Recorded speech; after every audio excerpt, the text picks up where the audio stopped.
The Hodgeheg, Chapter 8. Max could hardly wait for the next dawn. Something inside him said that today he would at last be successful in his quest. And outside him, every one of his 5,000 spines tingled with excitement. The more he thought of his conversation with Uncle B, the more he was convinced that the answer to the problem lay with small humans. Their crossing place must be the safest. Follow them and he would find it.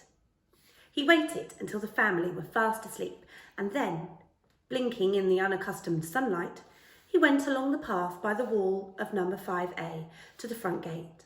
He didn't go underneath it, but he waited, watching beneath it. Already he had learned you could tell the age of humans from the size of their feet, and he settled himself to wait patiently until a pair of small ones should come past.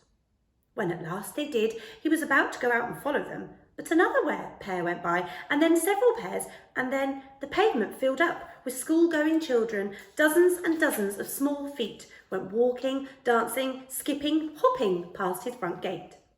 All of them were going in the same direction, to his left up the road, which would take them, he knew, to the end of the row of houses and past the factory to the red man and the green man. Was that, after all, how the small humans crossed? He must follow. He must know for sure. At last, when it seemed to him that no more feet were coming, Max crept under the gate and set out. Some way ahead, he could see the tail of the procession, and he hurried after. He'd passed the last of the houses and reached the factory entrance when he saw the crowd was taking no notice of the red and green men. They were going to a spot further on, and they were crossing the road there. He ran on, under the notice max speed 5 miles an hour, and he wasn't far short of it, until he was close enough to see exactly what was going on. And oh, what a scene it was! And what a scene it was, he told his family and Uncle B that evening. There was this great big human. It was a female, I could tell by her voice, and she was dressed in a long white coat, and she had a black cap with a peak on it, and she carried a long pole, and on top of the pole was a big white round disc with an orange rim and black marks on it. It was a magic wand, it must have been, because she held it in the middle of the street. And when she did, and she held it up, all the traffic stopped dead. He paused for breath. Then what? Said Pa. And then all the small humans went across, and the great big female just stood there until the very last one of them reached the other side safely. And all at that time, everything was absolutely still. The buses, lorries, cars, motorbikes, not one of them dared to move for an inch of fear for the great female and her magic wand. Where did the small humans go, Max? Asked Uncle B. Into a huge building, said Max, and I hid myself and I watched all day, and at the end of the afternoon they all came out of that building again, and there was a great female waiting for them in her white coat and her black hat, and she waved her magic wand again, and she saw them all safely back across.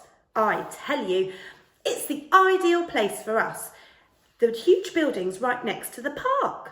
Nothing would ever dare touch us if we were under the protection of that great, powerful, magic human. I don't want to spend daytime in the park, said Pa. Setting out in the morning and coming back in the afternoon, that's no good to me. I need a good day's sleep. You could still get that old hog, said Uncle B. You could go over in the morning, find a nice place to lie up under the bandstand, let's say, get your 8 hours, have a good night's hunting, and then come back the following morning. Do it once a week, perhaps. Take the wife and the girls. It'd be a nice outing. Oh, please, Pa, please, please, cried Peony, Pansy and Petunia. Pa considered this. One of us ought to try it first, see if it works, he said. And if anyone's going, it's me.